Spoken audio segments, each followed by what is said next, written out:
capital. Sakshi was stabbed over 20 times by her jilted lover Sahil in Rohini's Shahbad Dairy area. She was stabbed incessantly, with passers-by ignoring her screams. The act was so horrific that at one point the knife got stuck in the victim's head, is what we hear, but Sahil didn't stop there. Not just that, even when Sakshi succumbed to the stabbings, this man could... 700 रुपए आप देख सकते हैं कि साहिल को जो है police लेके आई है और साहिल है मेडिकल के लिए लाया गया है। साहिल है 700 रुपए देख सकते हैं आप। साहिल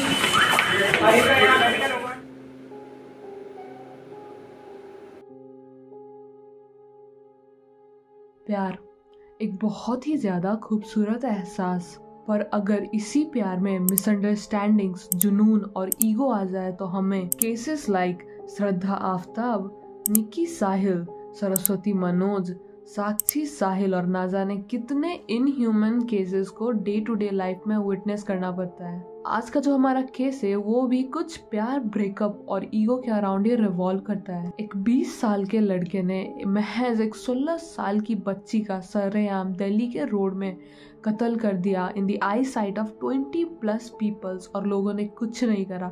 लोग बस पास से गुजर रहे थे और खड़े होकर वहाँ पे तमाशा देख रहे थे। मैं दिल्ली महिला आयोग की अध्यक्ष हूँ कई सालों से, पर मैंने इतना डराने वाला केस शायद ही कभी देखा है। एक 16 साल की लड़की, उसको सड़क पर, बीच सड़क पे सब लोगों के सामने 40 से 50 बार चाकू से मारा गया और उसके बाद ईंट मार मार कर उसकी हत्या कर दी गई। कितना बेरहमी से उसको मारा गया, ये सारा का सारा सीसीटीवी वीडियो फुटेज में कैप्चर हुआ है। और उस वीडियो में ये भी दिख रहा है कि जब वो लड़की चीख रही है, चिल्ला रही है, तो कई सारे आदमी और महिलाएं सड़क के पास से गुजर रहे हैं और कोई पलट के भी नहीं देख रहा। तो दिल्ली एक बहुत ही ज्यादा असुरक्षित जगह है महिलाओं के लिए और बच्चियों के लिए, और साथ में दिल्ली बहुत असंवेदनशील भी हो गई है। ये क्यों हो रहा है? मैं ये मानती हूँ कि आज दिल्ली में किसी को डर नहीं लगता। लोगों को लगता है कि वो किसी भी महिला के खिलाफ, किसी भी बच्ची के खिलाफ कुछ भी कर देंगे, घिनौना से घिनौना अपराध कर देंगे, और कानून व्यवस्था और दिल्ली पुलिस उनका कुछ नहीं बिगाड़ पाएगी। हर दिन दिल्ली महिला आयोग के पास कम से कम 6 रेप केसेस आ रहे हैं। लड़कियों को बुरी बुरी तरीके से मारा जा रहा है, और ये कब तक चलता रहेगा? अगर अब कुछ नहीं करा गया तो लड़कियां ऐसे ही मरती रहेंगी। जिस दिन इस देश की पुलिस व्यवस्था सुधर जाए, उस दिन किसी के अंदर हिम्मत नहीं होगी कि किसी भी लड़की या महिला के खिलाफ कुछ भी कर जाए। आज जो हो रहा है वो पूरा तरीके से एक लॉ एंड ऑर्डर का फेलियर दिल्ली में दर्शाता है, और इसीलिए मेरी रिक्वेस्ट है कि एक हाई लेवल कमेटी होनी चाहिए। पहले अंजलि हुई, उसके बीच में, और तब से लेकर अब तक पता नहीं कितनी लड़कियों के साथ किस किस तरीके के क्राइम्स हुए हैं।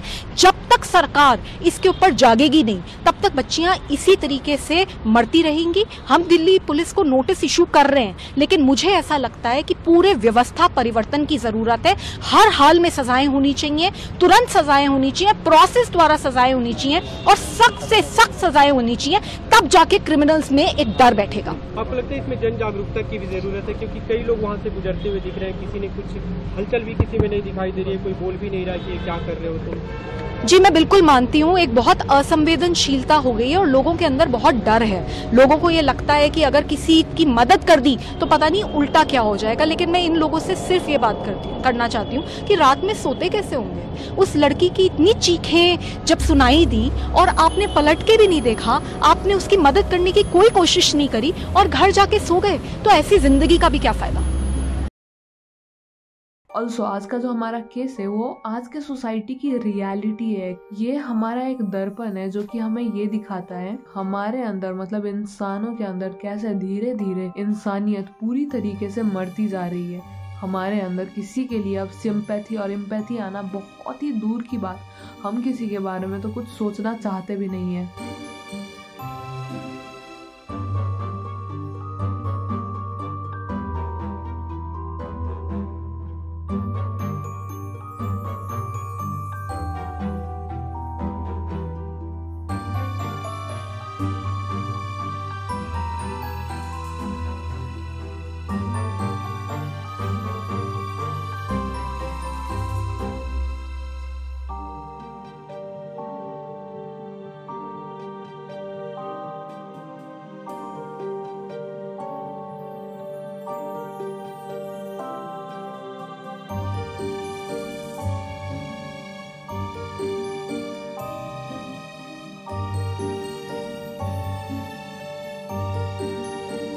Hello everyone, welcome back to another true crime case study video with me. This is A&A. Without any further delay, let's get started with today's case surrounding around Sakshi Dixit and Sahil Khan, Delhi's murder case.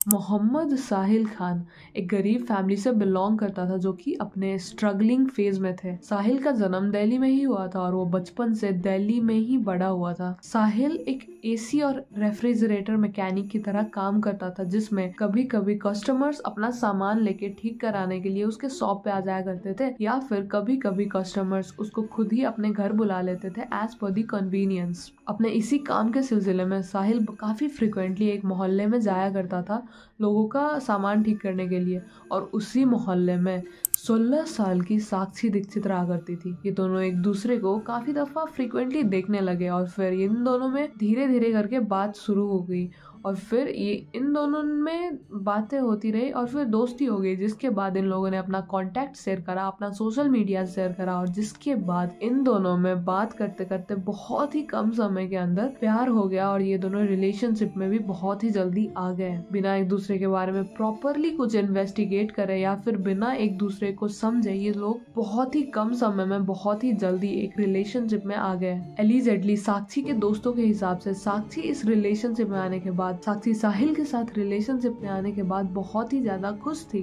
वो दोनों ही अब relationship में आने के बाद एक साथ बहुत ही ज्यादा टाइम स्पेंड करने लगे। वो लोग साथ में ही घूमने जाया करते थे और एक दूसरे के साथ बहुत ही ज्यादा खुश थे। अब इस मोमेंट पे इन लोगों की रिलेशनशिप का वो वाला टाइम आ गया था जब ये दोनों एक दूसरे के साथ बहुत ही ज्यादा कंफर्टेबल हो चुके थे, और इसी टाइम पे साक्षी ने डिसाइड किया साहिल को अपने पास्ट के बारे में बताने का।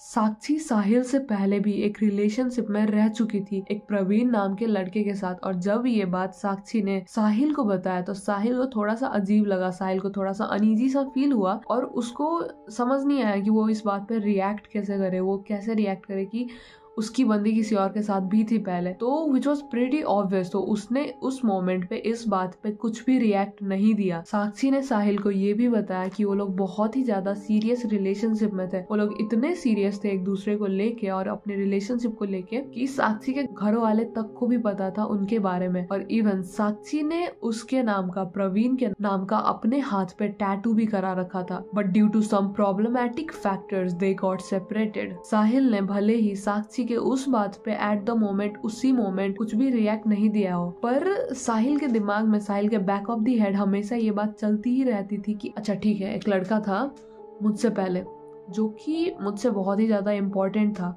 वो इतना इम्पोर्टेंट था कि उसके बारे में इसके खानदान को भी सब पता था, और वो इतना इम्पोर्टेंट था कि साक्षी ने अपने शरीर पे उसके नाम का एक परमानेंट टैटू भी करा रखा था।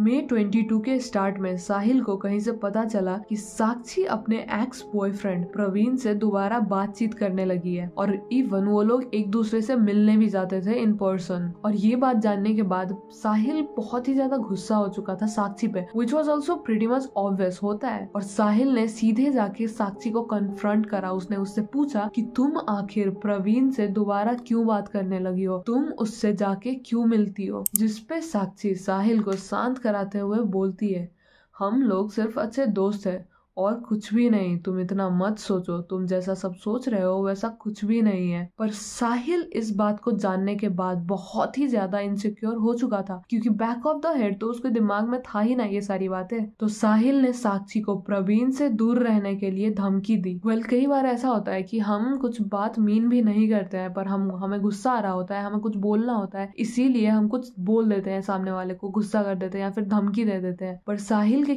केस में ऐसा कुछ भी नहीं था।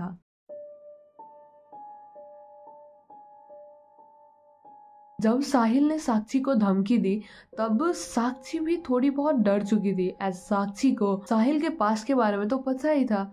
तो उसने सोचा कि यार ये बंदा सरफिरा है, मैंने अगर इसके साथ ऐसा कुछ करा या फिर इसको कुछ भी पता चला या फिर उसका कुछ भी दिमाग फिरा तो ये मेरे साथ कुछ कर सकता है, तो इससे पहले ये मुझसे कुछ करे मुझे इसे छोड़ देना चाहिए। तो साक्षी ने साहिल से ब्रेकअप करने का सोचा और उसने रीजन में ये बोला कि अब हमारे बीच में वो पहले वाली बात नहीं रही है और अब I don't feel anything for you now, so ये बेहतर होगा कि हम इस रिलेशनशिप को अभी इसी वक्त यहीं पे खत्म कर दे। अगर you guys can see the time lapse, तो यू कैन सी कि अभी इस मोमेंट पे साक्षी साहिल रिलेशनशिप में थे। फिर एक मोमेंट आया जब साक्षी अपने एक्स बॉयफ्रेंड के बारे में साहिल को बताती है, और फिर उसी के कुछ ही टाइम के बाद, कुछ ही दिनों के बाद एक मोमेंट आया जब साहिल को पता चला कि ये अब अपने एक्स बॉयफ्रेंड प्रवीण के साथ वापस से मिलने लगी है, बातचीत करने लगी है। और इसी वक्त जब साहिल ने कन्फ्रंट करा, इसी वक्त साक्षी ने उससे ब्रेकअप कर लिया। सो द टाइम वाज इतना ज्यादा खराब इस ब्रेकअप का कि साहिल को ये लगने लगा कि अच्छा, ये प्रवीण से अब बात करने लगी और इसे प्रवीण के साथ दोबारा रिलेशनशिप में आना है, इसीलिए इसी वजह से ये मुझे छोड़ रही है, उसके लिए ये मुझे छोड़ रही है। तो साहिल को बहुत ही ज्यादा इमेंस गुस्सा आया, उसका ईगो भी बीच में आ रहा था, और फिर इसी कारण साक्षी से साहिल ने बहुत ही बुरी तरीके से लड़ाई कर ली। उनका लड़ाई इतनी बुरी तरीके से हुआ था कि साक्षी को अब साहिल से बहुत ही ज्यादा और भी बहुत ज्यादा डर लगने लगा था। कुछ न्यूज आर्टिकल्स के हिसाब से ना उनके ब्रेकअप का एक और रीजन था कि साहिल जो था वो अपने हाथों पे एक लाल कलर का रिलीजियस धागा बांधा करता था, जो हम लोग बांधते हैं यूजुअली, और अपने गले में रुद्राक्ष माला भी पहनता था।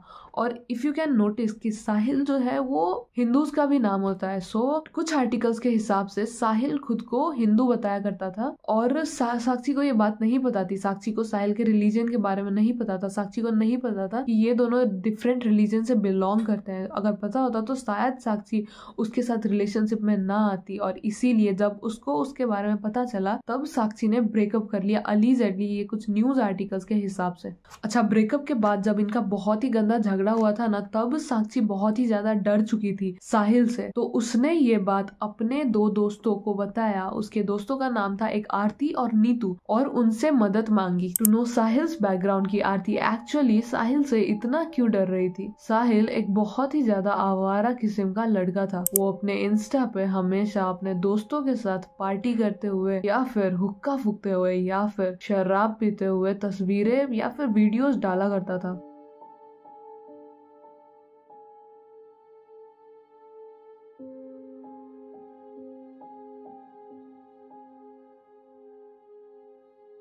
अच्छा, जब मेरे को साहिल का यूजर नेम मिला एक न्यूज आर्टिकल के थ्रू, तो मैंने इमीडिएटली जाके इंस्टा पे इसका यूजर नेम सर्च किया, बट टू माई सरप्राइज इसका ओरिजिनल आईडी डिलीट कर दिया गया है। And the most disturbing thing मेरे लिए इस मोमेंट पे ये था, इसके नाम का एटलीस्ट 10 फेक इंस्टा आईडीज लोगों ने इस इंसिडेंट के बाद बनाया है, जिसमें लिटरली वो साहिल को एक आशिक की तरह पोर्ट्रे कर रहे हैं। I mean, can you imagine how sick peoples are to create such IDs and create such bizarre posts. जिसने एक लड़की को मार दिया, उन दोनों को अब कपल की तरह दिखा रहे हैं। ऐसा दिखा रहे हैं कि सैड स्टेटस लगा रहे हैं साहिल के बिहाफ पे। ये खुद में ही एक बहुत ही ज्यादा बिजार चीज है, एक बहुत ही ज्यादा इनह्यूमन चीज है मेरे हिसाब से। मेरा तो ये देख के दिमाग ही ठनक गया था।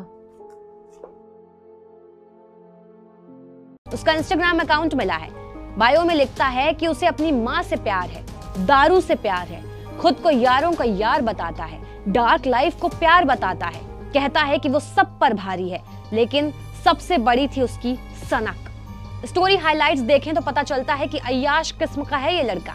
भाई नाम से एक हाइलाइट में देखने पर एक वीडियो दिखता है जिसमें पुलिस वाला उसके किसी जान पहचान वाले को पकड़े हुए है, और इस पर उसने गाना लगाया है, आज आखिरी पेशी है तेरे यार की, जिससे अंदाजा लगाया जा सकता है कि जिसे पुलिस वाले ने पकड़ा है वो या तो उसका भाई है या कोई जान पहचान का आदमी है, और उसकी कोर्ट कचहरी में आज पेशी है। माय नाम से बनाई गई स्टोरी हाइलाइट को अगर देखें तो उसमें दिखता है कि साहिल के हाथों में हथकड़ी लगी हुई है, जिससे ये कहा जा सकता है कि अपराध, पुलिस, कचहरी, कोर्ट इस लड़के के लिए नई बात नहीं थी। ये सिर्फ 20 साल का है, रुद्राक्ष पहनकर भोले बाबा का गाना लगाता है, बंदूक लेकर अपने दीन की बात करता है, अल्लाह का गाना लगाता है, पीछे पैसों का खोखला रसूख दिखाता है। Well, back to the case. जब साक्षी ने आरती से मदद मांगी अपने इस सिचुएशन से बाहर निकलने के लिए, तब आरती ने साक्षी को एक झबरू नाम के आदमी से मिलाया। वेल, झबरू इस एरिया का एक दादा टाइप इंसान था, और जब साक्षी और आरती ने झबरू को ये सारी बातें बताई, तब झबरू ने ये बात अपने ईगो पे ले लिया। ही वॉज लाइक कि हमारे रहते हुए हमारे मोहल्ले की लड़की को एक बाहर से आया हुआ लौंडा कैसे परेशान कर सकता है। तब झबरू ने साक्षी को विश्वास दिलाया शांत किया और प्रॉमिस करा कि अब से साहिल उसे परेशान नहीं करेगा, वो उससे बात करेगा और उसके समझा देगा, तो वो अभी के लिए आराम से अपने घर जा सकती है। तब झबरू ने साहिल को बातचीत करने के लिए अपने पास बुलाया और फिर साहिल को झबरू ने कहा कि तुम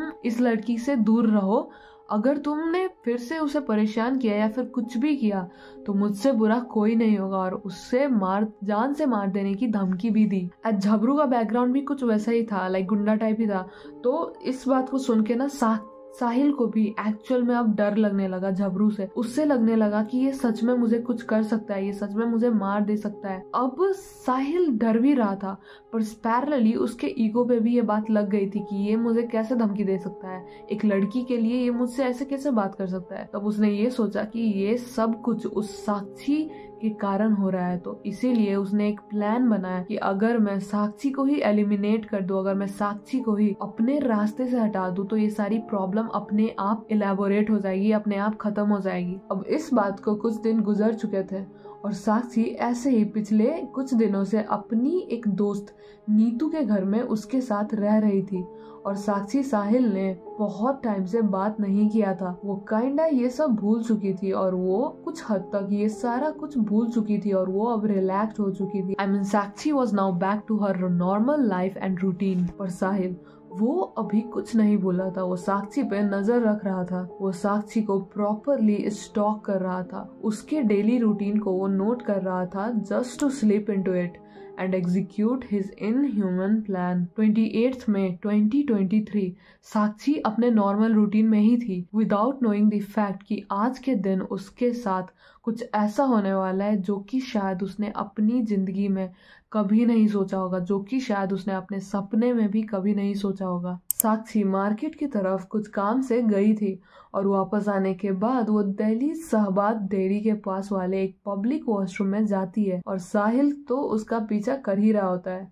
तो साक्षी जैसे ही वॉशरूम से बाहर निकलती है तो वो साहिल को अपने सामने गुस्से में खड़ा देख डर जाती है और साहिल उसको पकड़ के शहबाद डेयरी एरिया के ई ब्लॉक के लेन में ले जाता है और फिर दोनों में लड़ाई होने लगती है। और फिर इससे पहले साक्षी कुछ कह कर या समझ पाती, करीब कुछ ही सेकंड्स के अंदर साहिल अपने हाथ में एक बड़ा सा चाकू लेता है और साक्षी को बार बार स्टैब करने लगता है। साहिल साक्षी को अराउंड 34 टाइम्स स्टैब करता है और उसके अंदर इतना ज्यादा रेस था साक्षी के अगेंस्ट कि वो उसको बार बार किक किए जा रहा था अपने पाँव से। और तो और लास्टली उसने साक्षी के सिर पे एक बहुत ही बड़े कंक्रीट ब्लॉक से मार दिया। ये सारा इंसिडेंट जिस गली में हुआ ना, उस गली में एक सीसीटीवी कैमरा उसी तरफ फेस करके इंस्टॉल किया गया था और ये सारा इंसिडेंट उस सीसीटीवी फुटेज में रिकॉर्ड हो चुका था। और इस इंसिडेंट के अगले ही दिन एक 90 सेकंड का वीडियो इंटरनेट पे बहुत ही ज्यादा सर्फ करने लगा, जिसमें साहिल को सभी लोग देख सकते थे। बहुत ही ज्यादा इनह्यूमन तरीके से, बहुत ही ज्यादा ब्रूटली उसने साक्षी को मार दिया था।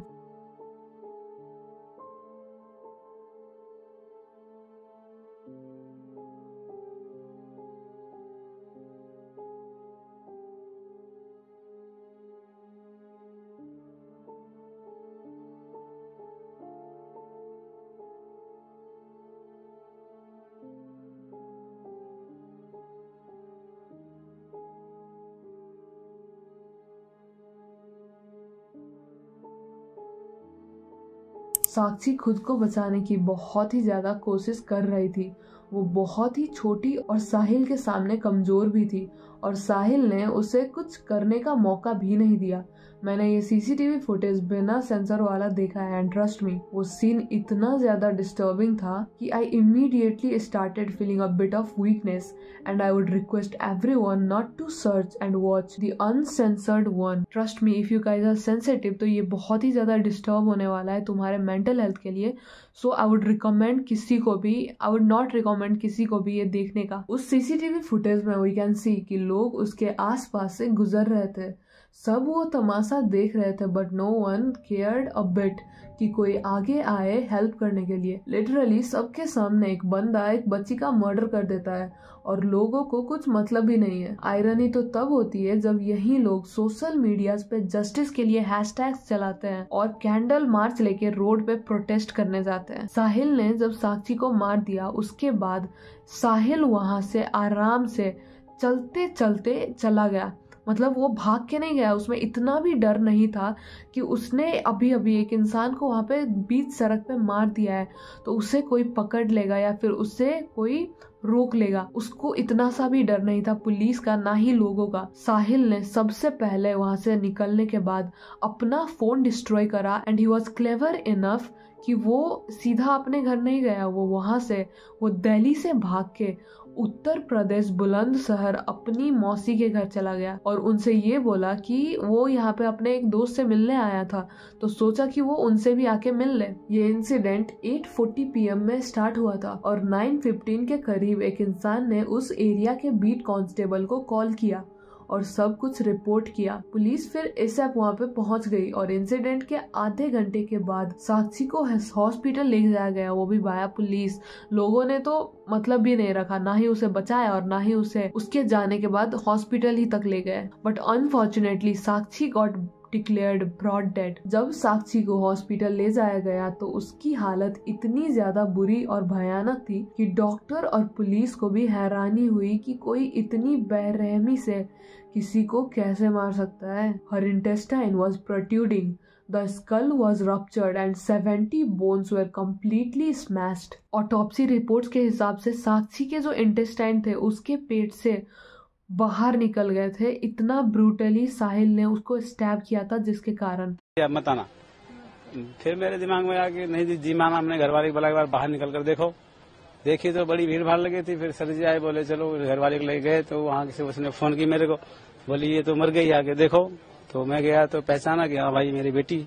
कैसी हालत थी जब आपने देखा वहाँ पर? मैम उसकी बहुत बुरी हालत थी मैम। उसके जो है पेट में इतने चक्कू मारे थे, सारी अतरी पतली बाहर थी और पत्थर सर के 4 टुकड़े हो गए थे मैम। अभी तो मैं यही चाहता हूँ कि जैसे मेरे बेटी को बेरहमी से मारा है वैसे उसको सजा कड़ी से कड़ी मिलनी चाहिए, जो आगे कोई ऐसे केस या कोई ऐसी करने की हिम्मत ना ले।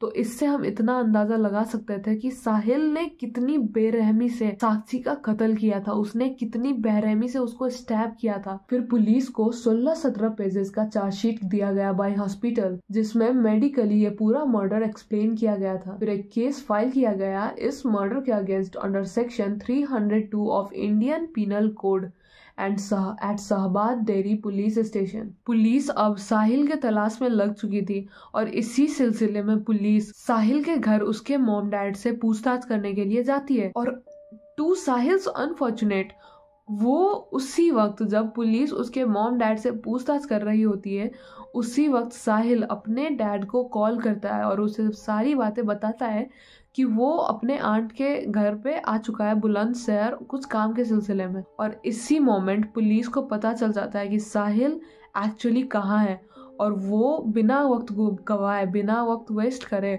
वो जल्द से जल्द बुलंदशहर के लिए रवाना हो जाते हैं और साहिल का फोन ट्रेस करके उसका एक्चुअल लोकेशन, उसका एग्जैक्ट लोकेशन भी पता लगा लेते हैं। और फिर मंडे, ये सारा इंसिडेंट संडे को हुआ था और मंडे मतलब दूसरे दिन ही पुलिस साहिल को अरेस्ट कर लेती है और उससे मर्डर वेपन भी जब्त कर लिया जाता है। उसने ये प्लान 15 दिन पहले ही बना लिया था। उसने अपना मर्डर वेपन कुछ 15 दिन पहले ही खरीदा हुआ था और तब से वो बस मौके की तलाश में था कि कब वो उसे मौका मिले अपना हॉरिफिक प्लान एग्जीक्यूट करने का, to kill this innocent 16-year-old Sakshi Dikshit, जिसके सामने शायद उसकी पूरी जिंदगी अभी वैसे ही पड़ी थी। अरेस्ट हो जाने के बाद साहिल ने पुलिस को ये स्टेटमेंट दिया कि उसके अंदर किसी भी तरीके का गिल्ट, रिग्रेशन या फिर पछतावा नहीं है जो कुछ भी उसने किया साक्षी के साथ इसके लिए।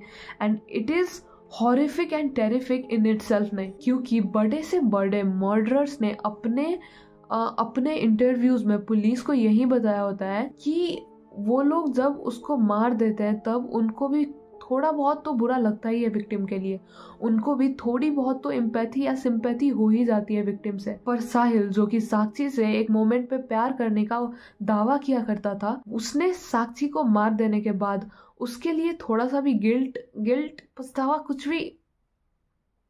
So yeah, that's it for today's bizarre case, I guess. What do you think about peoples on Insta and those cold-blooded passerby जो वहाँ से मर्डर का नज़ारा देखते हुए गुजर रहे थे? Do let me know your opinions and views on this in the comment section down below. और अभी के लिए साक्षी दीक्षित और मोहम्मद साहिल खान का केस यहीं पे समाप्त होता है। अगर आप लोगों को वीडियो पसंद आई तो please like it and subscribe to me. Also you can share it with your friends and मिलते हैं अगले वीक एक नए केस स्टडी के साथ। एंड तब तक के लिए have a great day, take care और बाय बाय।